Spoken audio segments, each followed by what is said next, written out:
So, fair warning, I've been sick. I have not slept in almost 2 days. Welcome, Inquisitors. Welcome to the early access campaign of Warhammer 40k Inquisitor Martyr. Please bear in mind that this game is still not the final product. New content and features will be added in the future and existing game elements may change. We welcome and await your feedback on our community site through polls and test versions planned for the fall and winter this year. If you encounter any problems, please use the built-in bug report feature and keep the automatic crash dump send option turned on, if possible. Having accurate, reproducible feedback and data on bugs and issues is very helpful for the development of the product. We know it is. You know, camera's here. I'm over here. Ignore it. We would also like to inform you that we use player statistics, mission success rate, usage time of weapon types, etc. for balancing purposes. This is of course completely anon, as we use aggregated mass data and not individual player information. So, warning, we know you want to use the Sacred Flamers. Don't. Pick up something you don't like. Grab a bolter. Grab a power sword. Hey, who's gonna notice? Grab a needler. Give it to your pilot. It's great. Don't get rid of the flamers. That's all I'm gonna say. What's new and plans for the future? We have added tutorials to the Inquisitorial log. Please check the information included. There are many features which are unusual in the ARGP genre, like Target, right? We are aware that the learning curve and quality of the information is still not ideal. We apologize for that. But we are planning to implement story segments that gradually teach you the game features. At the moment, the only way to learn is to read the tutorial entries. We have added an info button to most management screens and you can jump to the appropriate tutorial by clicking. We'll finish this and I'll comment. Combat gameplay is generally implemented, although some elements will refine further. An on-off tactical view mode is planned in the future to help oversee complex situations by displaying additional information like attack ranges, because who doesn't want to know what your range is? Fundamental changes in the base combat system are not likely in the future, but controls and game balance will be continuously tweaked. Dude, the game's tweaked. My generation knows what that means. The same can generally be said about enemies. AI settings, ability timing, and balance will be improved gradually. We are not quite happy with elite enemies yet, so their behaviors and scripts will be overhauled at least once in the future. Once. Bosses and boss fights are planned for release sometime in the winter. Mission story elements, briefings, video messages are not yet final, and many new mission types and special scripts will be implemented over time. Regarding the crafting elements, crafting,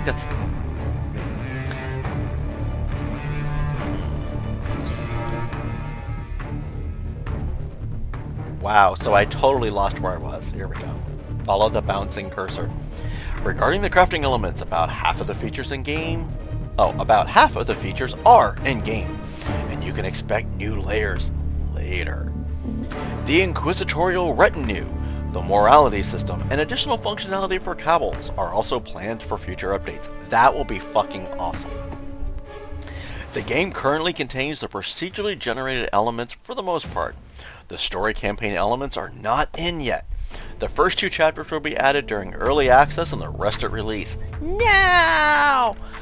Later editions will include the story elements for subsectors, the inquisitorial investigations that make up the single-player campaign, and the story elements of the seasons and global events. Sweet. Character leveling in the item system has been completely revamped during the summer. Based on feedback we received, everything's changed. This iteration contains the new 2.0 progression system. We hope you like it, but don't expect it to be bug-free yet. We plan to refine and improve it in further iterations. Since the story campaign is not yet in the initial part of the progression, it's skewed, and regular missions can prove to be too difficult at first. So we've added some placeholder missions with special rewards to simulate and test character progression. It is worth starting with these missions when you create a new character. Lastly, we have implemented a basic PvP system. We'll keep working on this and add new game modes to it in the future. Now, the game's in early access. It has not been released yet, right? Warhammer 40k Inquisitor has been on my radar for about a year. I've been tempted in playing with this for quite some time. I finally broke down and it put it in my Steam queue months ago. Reviews have just been phenomenal, so it's like, hey, I'll check it out. Right? So, yeah. Warhammer 40k is not my forte, Warhammer Fantasy is. But Inquisitor has held my eye for quite some time. I love the Dan Abnett novels, and let's just be honest, it looks fucking amazing. The thing I don't like about this, the only thing I have read about the game that I don't like at this point in time, so this is a living, breathing game that will continue to grow and grow and grow and grow and grow and grow and grow. This is the first time Warhammer 40k has done this. My wife. That I'm aware of. Like most of the Space Hulk games, things of that sort, the Total War games, all of those are not set how this is. This game, from what I've read, what I've seen, comments, post, forums, you name it, I've gone through it. It's literally as people play the game and open up subsectors, those will then open up additional subsectors in the galaxy. So you may have people who close off a subsector to you because it's been so heavily played and done that it's moved on in the multiplayer game. Single player campaign, different story. Which obviously for me, the single player is what has my interest big time. Because that's just me. And yeah, Lucky Kitty needs to go back over here on the vent. Sorry, I actually had him sitting up over here because the cats were going in and out.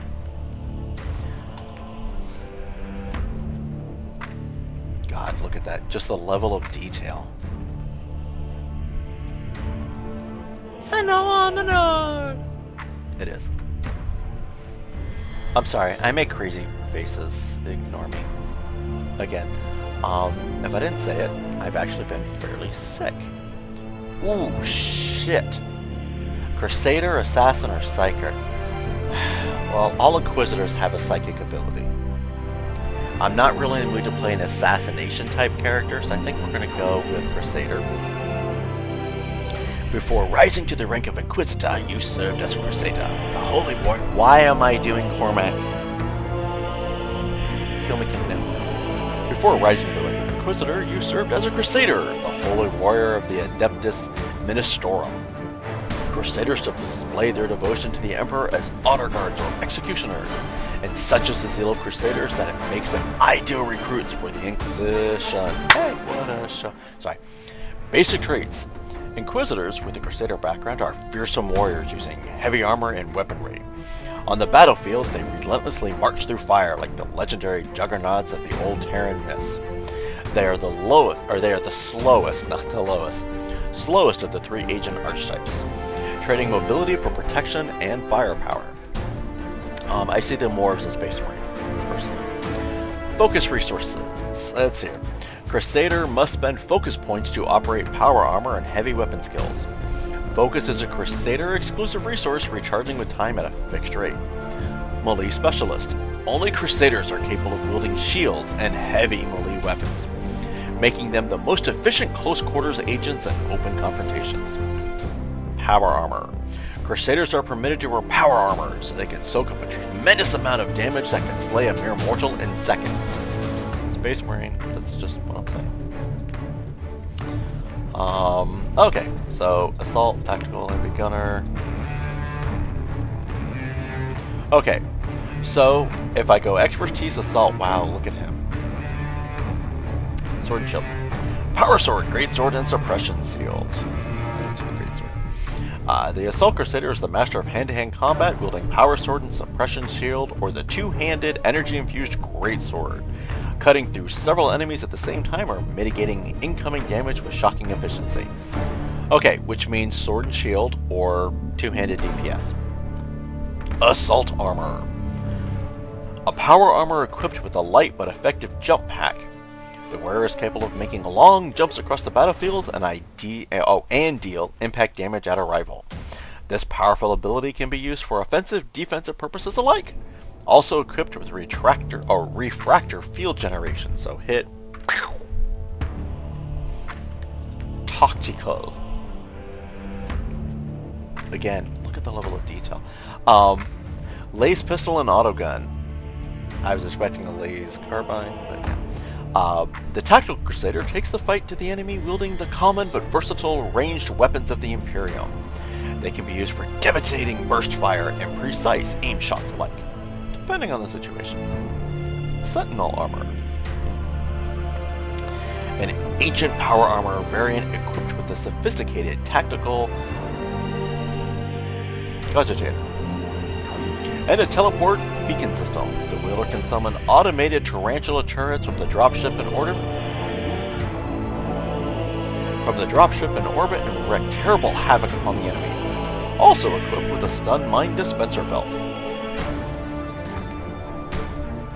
Alright, heavy gunner. Look at that one. Shotgun and laser gun. The heavy gunner starts out with common Imperial armament, unlocking more potent weapons of mass destruction later down the path. There are no WMDs, there are no weapons of mass destruction. We've seen this. Okay, anyways, continuing on. The shotgun is an ancient tool for close quarters butchery, while the laser gun is a versatile rifle for medium range encounters.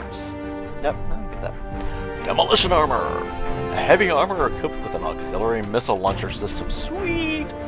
This rare power armor variant was tailored specifically to the need of inquisitorial retinues in need of fire support in desolate, isolated environments.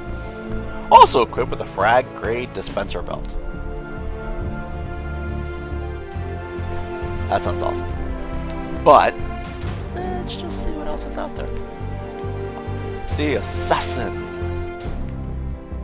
Okay, no, we're right here. Assassin. Okay. Death Cult Assassin background. Sorry, my picture's a little way. Oh, ruggedly handsome. Before becoming an Inquisitor, you served the Imperium as a Death Cult Assassin, a specialist of deceit who expresses her worship through death. Death cults can be found on many Imperial worlds, paying their tithe to the Emperor with the culling of heretics, traitors, and other enemies of mankind. Basic traits. Inquisitors with a death cult background are deadly assassins, experts in hit-and-run tactics and exotic weapons. In combat, they rely on their acrobatic skills and speed, thus preferring lighter armors and weapons. Adrenaline resource. Assassin Inquisitors must spend adrenaline points to dodge, use exotic weapons, and armor skills. Adrenaline is regained by wounding or killing enemies. So, unlike the Crusader, who has their focus points that regen over time, adrenaline only comes from killing. Interesting. Or wounding. Hitting your enemies. Exotic equipment. Due to their status and training, Inquisitors with a death cult background can use even the most exotic wear gear from the Imperial arsenals. Hey, we can dodge, parry, roll. Anyway, Assassin Inquisitors can always use their dodge ability to evade incoming attacks, regardless of the armor they wear. So let's look at the Infiltrator first. Like I know we had it, Eradicator, but Infiltrator. War gear. Death Cult Blades and Assassin Power Sword, which is what she's got here. The Infiltrator has perfected the art of carving flesh with her two Death Cult blades, and the two-handed Power Sword. These deadly close combat weapons can launch a flurry of swift attacks and deal powerful killing blows, which means two-handed fighting style or the big two-handed Power Sword that you see with the Crusader. Stealth Bodysuit. The Stealth Bodysuit grants chameleon-like abilities. Obviously. Combined with the speed and agility of an Assassin Inquisitor, that means virtual invisibility for a limited time. Also equipped with a remote mine dispenser belt for ambush attacks. We're going to jump to Eradicator, because we've seen what the Eradicator looks like. We have not seen Sniper yet. Eradicator. The war gear. Shotgun and sniper rifle. Eradicators revel in butchery at point-blank range, turning multiple targets into flechette-ridden meat. Or they punch gaping holes into their enemy with solid slugs. For targets that are out of reach of the shotgun, they can revert to the sniper rifle. Fabricator distortion armor. This relic armor... Oh, look, the cursor's all glowing. This relic armor is of an extreme rarity, almost unheard of, outside the Caligari sector. Yeah. It uses ancient Xeno technology to give its wearer incredible speed for a short time by distorting the flow of time. Also equips it with a refractor field generator. This is where I start to have problems. Because most of what I know about the Inquisition, very human-oriented. Xeno, yeah, they're not real big into Xeno's technology. There are some sections where that puts them into the heretic sector, and it kind of throws it. Just what I know. I could be wrong. You know, I haven't read through the Inquisitor. Sorry, ankle's really itchy. I got mosquito bit when I was walking the dog earlier. Sniper! Dun dun dun! She's in blue. With a very big honking rifle. Which is a sniper rifle, we can tell because the barrel goes all the way to here. And look at that scope. Sniper rifle and auto pistol, which is over here. Oh, she's got really long hair. The sniper is the master of killing from afar with the extremely powerful sniper rifle. Oh, look at the damn thing, of course it is. The assassin Inquisitor can aim for weak spots, crippling or disarming the target.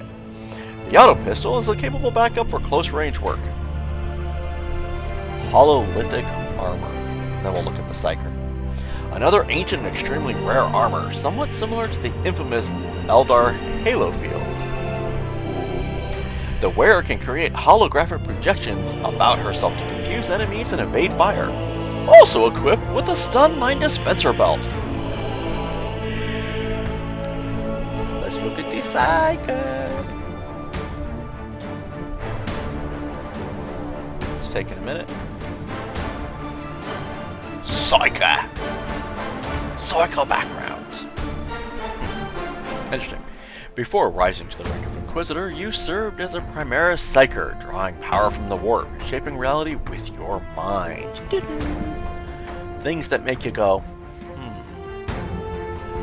Psykers are sanctioned mutants, disdained, yet essential to the Imperium. They channel otherworldly enemies to banish daemons, but they always risk damnation and deadly backlash from the immaterial. Dude, yeah, if you've ever read the first Inquisitor book for Isengard, I just completely blew his name. Eisenhorn. From Dan Abnett, yeah. Okay, so we went through that. Basic traits. Inquisitor with the... I'm assuming it's going to be a mind thing. Inquisitors with the Primus Psyker background are experts in harnessing the boundless power of the warp. In combat, they rely on their psychic powers, preferring light armor and psychically attuned weapons. So you can't turn these guys, which is kind of sad. Perils of the warp. Psykers gain warp heat points as a penalty for using psychic powers. Accumulating these points may spawn warp anomalies or even daemons. Warp heat can be reduced by using force weapons. We'll get to that third one down. Psychic powers. Due to their unique talents, only Inquisitors with the Psyker background are permitted to use psychic powers. Force weapons. Amplifying their wielders' Imperium powers, force weapons can only be used by Psykers. And now it looks like at the expertise of the... Ooh, okay, so we've got Imperianist, Aetherwalker, and Scryer. So Imperianist.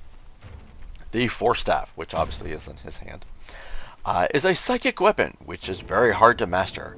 An arcane conduit to channel the wielder's amplified will into the target. So yeah, it's a focus item. Empyrean armor, because you're an Imperianist.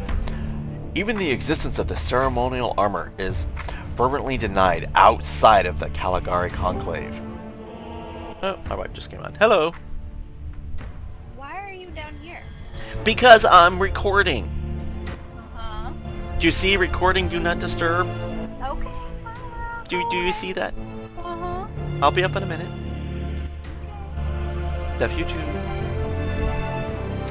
Empyrean armor. Even the existence of it, as we just said, is denied outside the Calgary.